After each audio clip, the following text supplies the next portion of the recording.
Been a busy week when it comes to economic news, including this one here that we told you about a couple of days ago.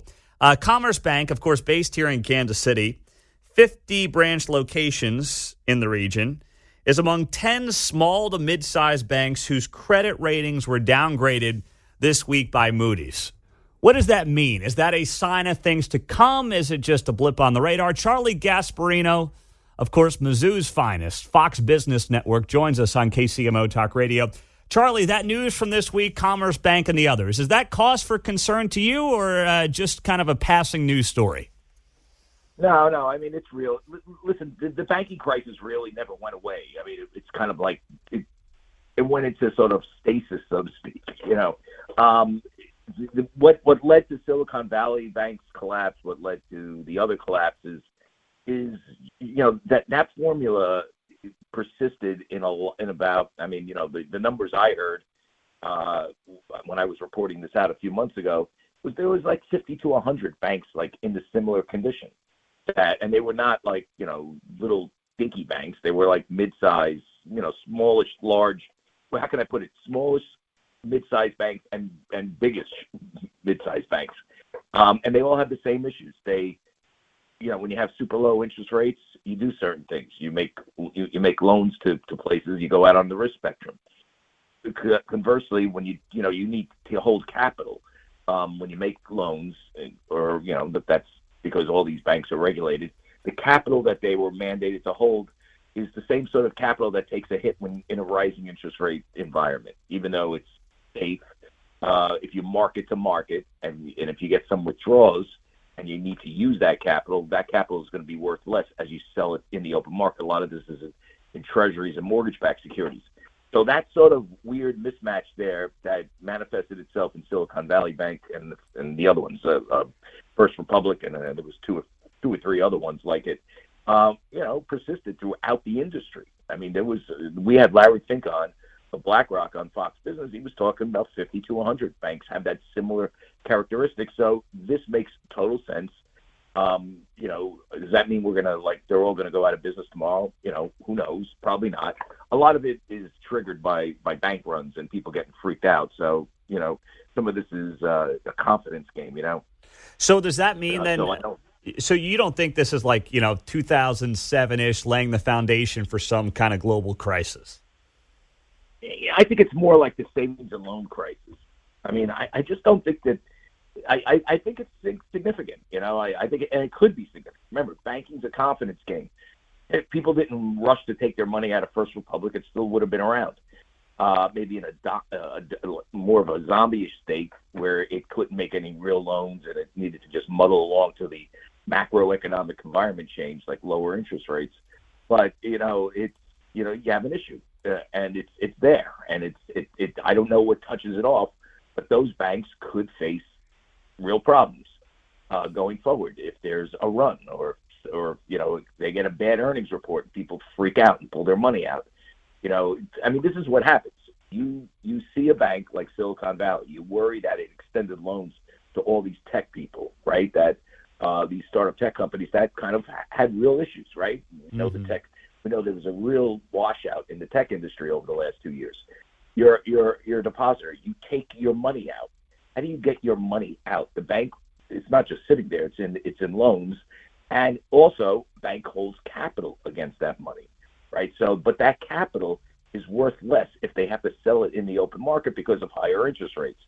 See what I'm saying? You can see how the insolvency can pick up with a bank run, and that's kind of what you have here. Now, what is the triggering thing for this to manifest itself at the local Kansas City branch of, what is it? Commerce.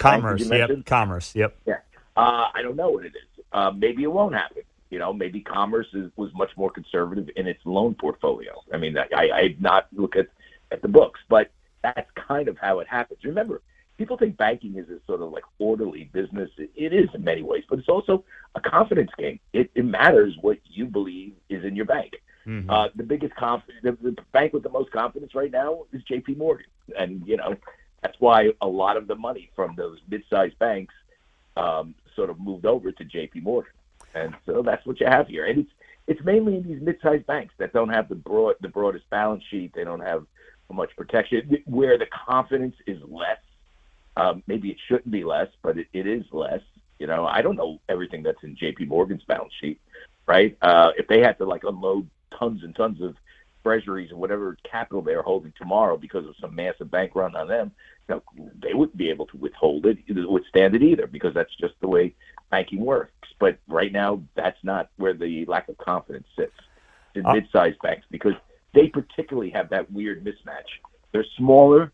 They rely much more on the capital levels that the government is mandating on them for their balance sheet protection, and they're more susceptible to bank runs.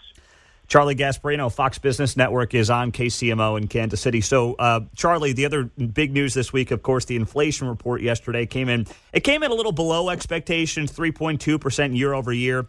Still not good by any stretch, 50% higher than they want. The market reaction, along with what you think Jerome Powell ultimately ends up doing based on this report, how do you square those two? Well, the market reaction was kind of muted, right?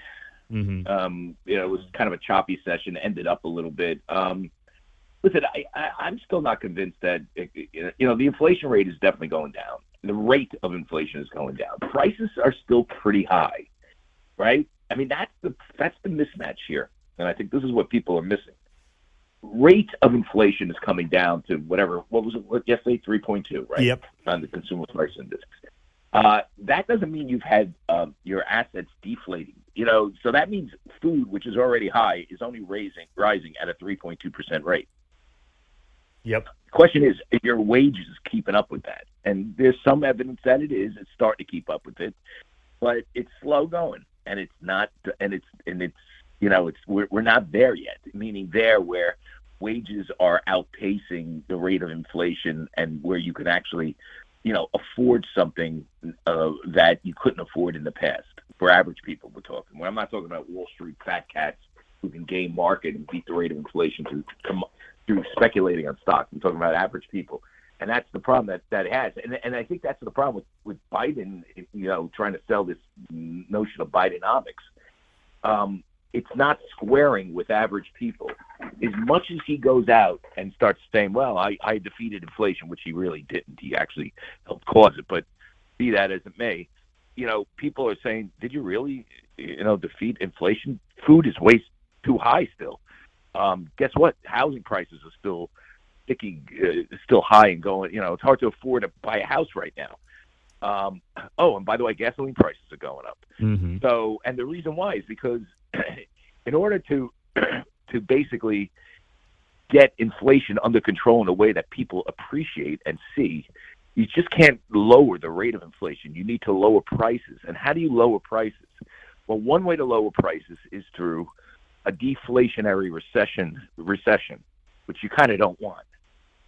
Another way to do, which they won't do, would be to increase the supply side, to basically drill for oil, lessen regulations, let businesses sort of meet the demand, so to speak. They're not going there. So really the only hammer you have here is to slow down the economy, and which is a tricky game. And you don't want to do it too fast, which is why, we're still talking about this 3 years in, right? They did it they as much as they raised rates to 5%, it's still the real interest rates are still negative, I think. So, well, they may not be negative. They're not negative now. They were negative for a while because inflation is now 3.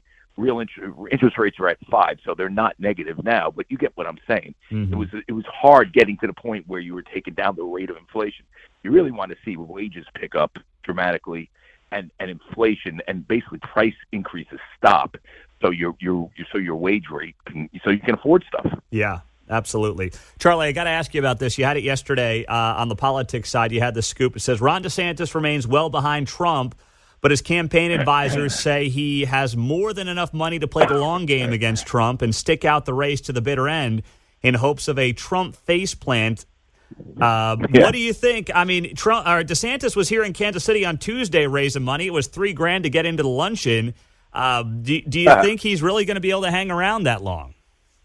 Is lunch worth $3,000 to listen to Ron DeSantis? $6,600 for the VIP ticket. It was crazy. Oh my God! I kind of I think he's a fascinating guy. I think he's a really good governor. I think he'd be a great president. He's up against a lot of institutional forces in the GOP. Trump's got wicked name recognition, and this is what I think the DeSantis people are banking on. And I only know this not because I'm talking to DeSantis himself. I'm talking about the Wall Street guys that give him money, and a lot of them have and still deal with him, and he's hitting them up for money all the time. They say he wants to play a long game.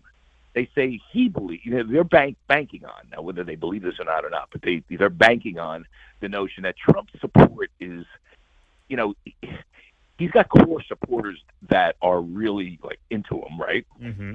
But 54%, they don't think it's there. They think half of that 54% is kind of squishy. That would go to another candidate if, once they get to know that candidate. And that's part of the long game. They also believe that Trump, when you're ahead that much, what you want is the guy that's ahead to face plant, to make an unforced error. Mm-hmm. And if you notice, DeSantis is playing it pretty safe. Now, whether he should play it safe or not, I don't know. But he's hitting a lot of singles and doubles. He's doing these interviews, which I think some of them are really good. Like he did some interview with NBC where he, basically shot back the notion about abortion. Like the interviewer kept pushing him on abortion, and he turned it around on late. He said, okay, well, how about late-term abortion? Where the Democratic Party basically supports killing babies that are almost born. Mm-hmm. And, where do you draw the line? It was pretty, I thought it was pretty remarkable. It wasn't like a moment, but it was like one of those things that keeps you in the game. Mm-hmm. And I think that's what they're looking to do. And what that sort of inflection face plant Trump thing is, I don't know. Maybe it's a 15th indictment where people just get tired of him being indicted. Maybe it's the Fox News debate that if Trump shows for that, and and DeSantis makes him look like where was the wall, and Trump can't answer. You know what I mean? And yeah. So that's kind of where they're playing, but they have enough money to stay in. They have a lot of money, so that's where we're going with it. Well, it's going to be fun. What I found fascinating, Cheryl Casone had some DeSantis supporter on from the Midwest, some dude from Iowa. I don't know his name. I can't remember his name. But he said something that was like, it just caught I was listening to it, caught my eye. He said, we think Trump will be out by Super Tuesday. What? Really? He said it. I was like, what? She should have, I think it just kind of went over her head, or she didn't quite grasp it. But I would like to know, why do you think, is that really your plan, Super Tuesday? Him being out? That's March, right?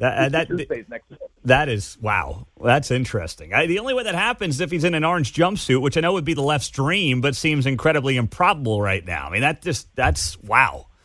Jeez, Charlie. Or he does, or they think he does a face plant and something. He says something, or they think they stay polling that his 54% is squishy. It's really 20% or 30 or whatever.